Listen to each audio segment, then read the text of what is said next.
Good morning, friends. We are studying the classification of animals. In the previous video, we had studied the criteria which has been used for the classification of animals. Now, in this video, we will see the classification or the characters of each and every phyla. As we had studied that the non-chordates, they are classified into 10 phyla. The first phyla among the non-chordate is the phylum Porifera. What is the phylum Porifera? The animals which are included in the phylum Porifera, they show the simplest body plan. No doubt these are the multicellular animal. They, as the name indicates, porifera, the body shows numerous pores. Numerous pores, they are present on the body of this animal. They are multicellular. But though these animals, they are multicellular, the grade of organization which is present in this animal is the cellular grade of organization. Means each and every cell of the body, it can perform its own independent function. Means here the tissue grade of organization is not present. So the first character among these porifera, the common example is the sponge. During the olden period, this sponge, the Sycon sponge, it was used in making the mattresses, and it is the sea creature, and these animals, they are present at the bottom of the sea. They are, most of the animals, they are marine, and the first character, that is they bear numerous pores. You can easily see in this sponge numerous pores, they are present on the whole body. They are called as the ostia. The numerous pores which are present on the body of these animals, they are called as the ostia, and one large pore is present at the upper side. You can see here on the upper side, and this is called as the osculum. Friends, according to the evolutionary trend, this osculum, it might have been converted into the mouth that is present in the higher animal. That is the higher animal. This osculum, it is having the opening that is comparable with the mouth of the higher animal, and this the jaws, they are comparable with that opening, that is the osculum. Okay. Then the body is asymmetrical. We had studied the symmetry. That's why I had told you that though the grade of organization, it is omitted, but it is included in each and every phyla, so that whenever we have to study the animal, at that time we should have to know the basic term. So what is the meaning of asymmetrical body? Now you can easily understand the body cannot be divisible into two equal parts through any plane. It is called as a asymmetrical body, and in this Sycon, or the another example, that is a spongilla, this animal, it cannot be divisible into two equal parts through any plane. So such a body is called as the asymmetrical body. These are the sedentary animal. Sedentary, what is the meaning of sedentary? These animals, actually these are the sea creatures, and they are attached at the bottom of the sea to the rock or any substratum, and such a habit of the animal, it is called as the sedentary. Whether we are sedentary? No, we are not sedentary. We are motile. We are motile. We can move from one place to another place by our own. So that we are the movable animal or a motile animal. But these animals, they are just attached. They seems like to that of the plants. We can see the colonies of this animal. We will see. I will show you in the next slide. Spicules or the spongin fiber, they are present on the body. Whole body of the animal is covered by the spicules, or they are just like to that of the thorn. And these spicules, they are present on the body of this animal. They are made up of the spongin fiber. It is a type of a protein, and the spicules, they are made up of the calcium carbonate. Actually, these are made up of the calcium carbonate, like to that of the other animal that we have to study later on. Then reproduction, it takes place by the two methods, that is as well as a sexual reproduction takes place. Sexual reproduction, no doubt, it takes place by the formation of a gamete, and the asexual reproduction in these Porifera, as it is a primitive phylum, the method of reproduction, predominant method of reproduction, that is a asexual reproduction, and it takes place with the help of the bud formation, or the regeneration capacity is also seen by these sponges. What is a regeneration?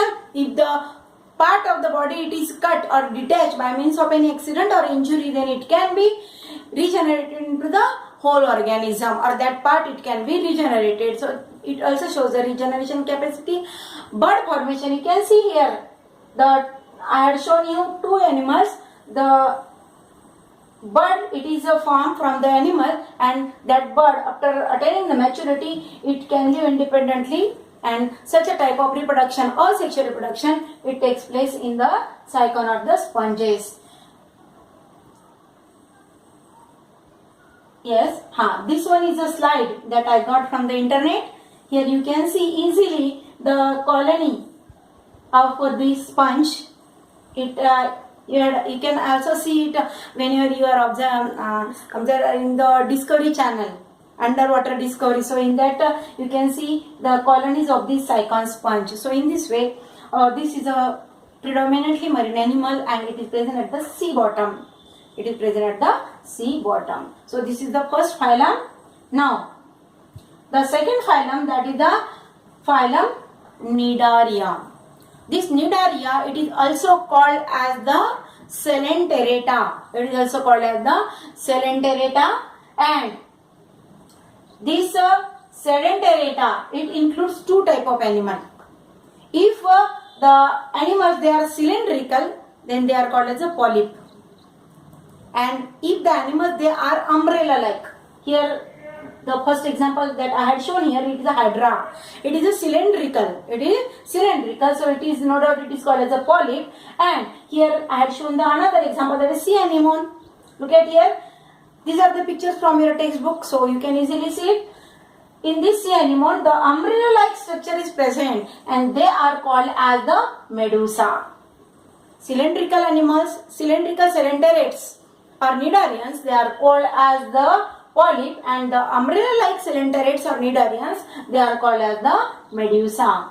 These animals, they are also present in the sea. They are mostly marine animal, but few freshwater dwellers may be found, and they show the radially, or they are radially symmetrical, or these animals they show the radial symmetry. What is the meaning of radial symmetry?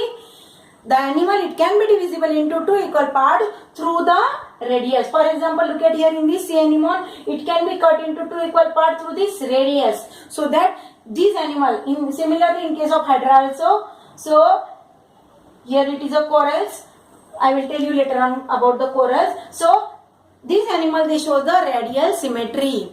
So such a type of symmetry or such animals, they are called as the radially symmetrical animal. Now these are diploblastic. I had already told you about the cnidarians, they are diploblastic.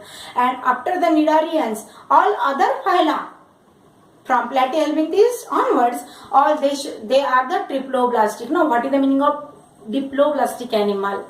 The animals where the two germ layers are present, that is endoderm and ectoderm. Endoderm and ectoderm, these are called as the diploblastic animal. And where the germ layers are present, during the embryonic stages the germ layers are present, and these cnidarians, they are the diploblastic animal. Understand about the diploblastic animal? Now they bear cnidoblast and tentacles. Here, look at here in this hydra, please. In this hydra, you can see the tentacles, and the mouth region of this hydra, it is called as a cnidoblast. It is called as a cnidoblast. Now this cnidoblast, it is comparable with the mouth of the higher animal. Look at here, whenever we are studying this phyla, we should have to study it in the ascending order from the Porifera to up to the, that is the hemichordata, up to the hemichordata, and this is among the non-chordate, and then after that we have to study the chordates. Okay.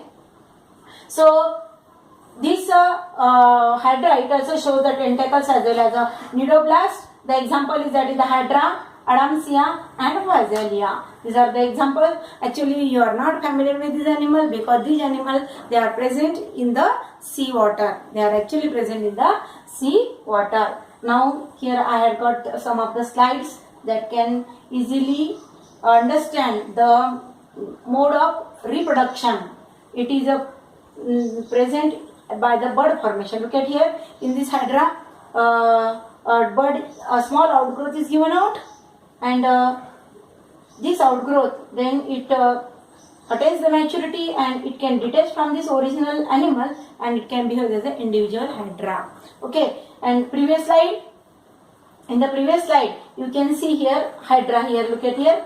There is one ovary. You can see ovary which is given, and testis is also there.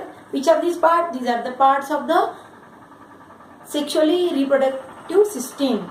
Ovary, they produce the egg, and the testis, they produce the male gamete. They produce the male gamete. So the sexual as well as the asexual reproduction, they are takes place. But as these are the primitive animals, so asexual method of reproduction, it is a predominant in this animal. So this is the second phylum among the non-chordate. The next phylum that we will see in the next video. Thank you.